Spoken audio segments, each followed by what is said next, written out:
Hello party people, what's up? Welcome back to my channel. I'm Tori. I hope you're doing well. Today's video is going to be a book video. I wanted to share the books that I'm planning on reading by the end of the year. I have quite a few books on this list, on my little TBR if you will, but I know that I'm definitely going to be buying books between now and December and, you know, picking up whatever new titles tickle my fancy at the time. Yeah, I was feeling really crap about myself, so I decided I'd put on some makeup, wear a nice top for you all, and just chat. So let's just get started. So first things first, I thought I would share the books that I'm currently reading, and these are the two that are on my nightstand. The first one that I have is Little Weirds by Jenny Slate. A lot of you may know Jenny Slate. She's an actor, a comedian, a writer, a producer. I originally picked this up because Dolly Alderton, the author of Everything I Know About Love, posted an excerpt from this book, and I read it and I was like, I feel so seen in this moment by Jenny Slate. So I figured I would pick up this book. I'm nearly halfway done with it. Right now I feel like there are a few standout short stories to me, but overall I feel like it's like pretty good. You can tell that some of these stories were written when Trump was in office because she explicitly talks about how the pig in the president's seat is like really affecting the way she views her life. So I kind of hate those stories. It's too soon. I don't really want to like think about that just yet. I feel like the only author that really has captured something like that really well for me was Trick Mirror by Gia Tolentino.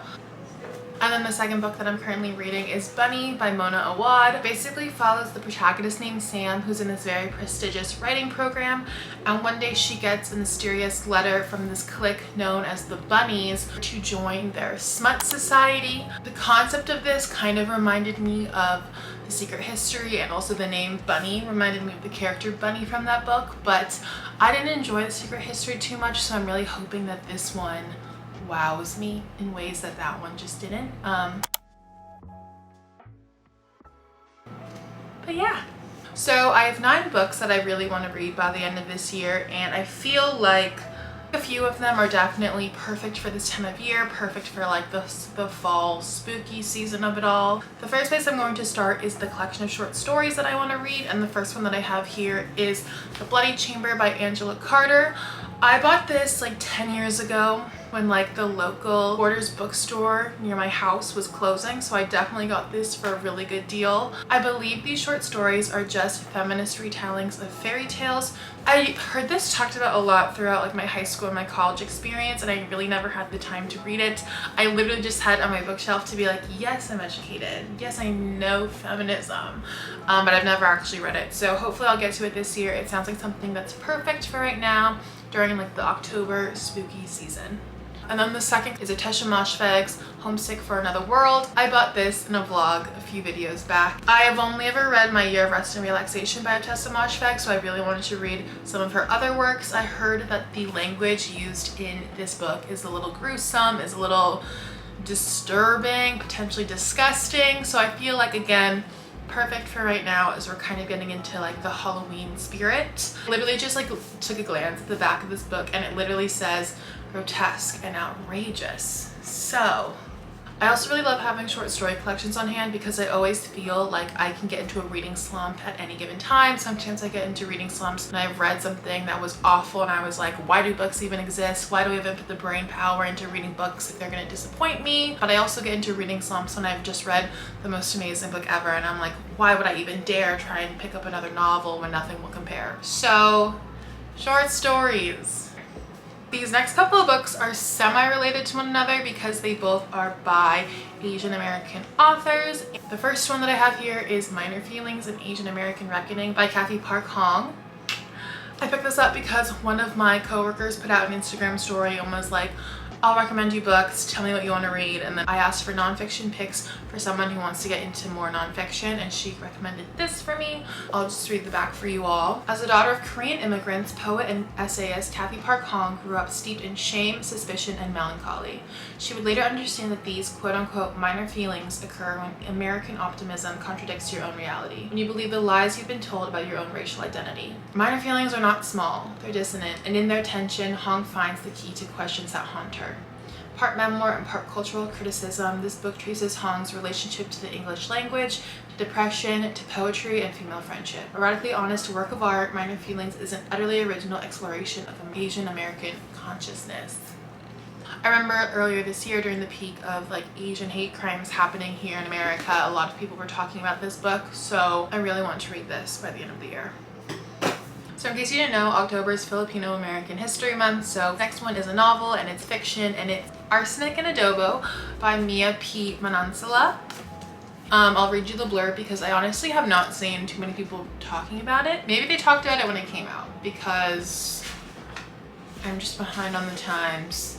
And I feel like Book Talk and BookTube only ever talk about the same like 4 books in any given month. When Lila Macapangal moves back home to recover from a horrible breakup, her life seems to be following all the typical rom-com tropes. She's tasked with saving her Tita Rosie's failing restaurant, and she has to deal with a group of matchmaking aunties who shower her with love and judgment. But when a notoriously nasty food critic, who happens to be her ex-boyfriend, drops dead moments after a confrontation with Lila, her life quickly swerves from a Nora Ephron romp to an Agatha Christie case. The cops treating her like she's the one and only suspect, and the shady landlord looking to finally kick the Macapangal family out and resell their storefront. Lila's left with no other choice but to conduct her own investigation. Armed with the nosy auntie network, her barista best bud, and her trusted dash hound Laganisa, Lila takes on this tasty twisted case, and Sue finds her own neck on the chopping block.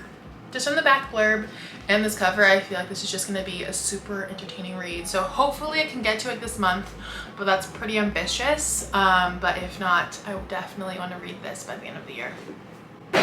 Alright, I feel like this next portion of the video is definitely just me trying to show you that I own quite a few classics and I'm trying to get through them. So I feel like a few of these are like actual certified classics, and I feel like a couple of these are more like modern classics. So the first one that I have is The Picture of Dorian Gray by Oscar Wilde. Look at this cover, isn't it stunning? I hate the pages though. It's like the ones that are like uneven and they're supposed to feel like torn paper. I forgot the actual name of that kind of paper, but I hate it so much. Same deal with this book. I bought it like 10 years ago. My local Borders was closing. I read this when I was like 15 and I haven't read it since. I honestly don't even remember reading it. I feel like this would be the perfect one to read right now during the fall time. Probably not October, because I'm pretty sure my list for specifically October books has gotten pretty long.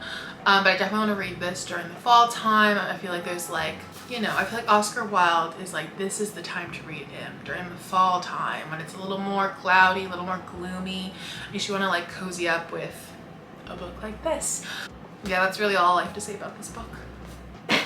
The next one that I want to read is Joan Didion's Slouching Towards Bethlehem. This is a collection of her essays that she wrote in the 60s that pertain to Californian culture, like growing up in California, Haight-Ashbury in San Francisco, and, you know, Californian icons like John Wayne and Howard Hughes. They also have this beautiful cover, and it kind of matches my shirt. I feel so cute. But yes, that's Joan Didion for ya. Oh my god. I just hit my computer. The next classic that I have here is John Steinbeck's Of Mice and Men. I picked this one up also in a vlog a few vlogs ago, but I got it secondhand at the Melrose Trading Post, and I just think it's so cool. I just think this cover is so cool. Look at the back. This is honestly one of the more shorter like classics on my list. Honestly, I kind of feel like this pick along with my next two just give me major like male manipulator vibes. Because men who are emotional manipulators definitely have these on their shelves. Don't know what that says about me, but I definitely want to read some Steinbeck. This next book, The Great Gatsby by Fitzgerald. I read The Great Gatsby in high school. Don't remember a single lick of it. All I remember is like the green light, but then I think of the Lord song.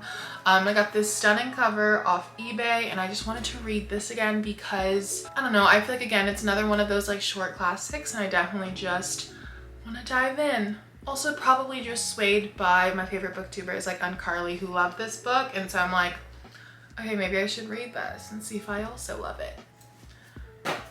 And then the final book that I definitely want to read by the end of the year is Less Than Zero by Bret Easton Ellis. I picked this up because I read an Esquire article about Donna Tartt, who wrote Goldfinch and The Secret History, and it talked a lot about the college that she went to and all the different artists and authors who were in her clique and who kind of inspired her writing and who kind of are in the same generation of writers as her.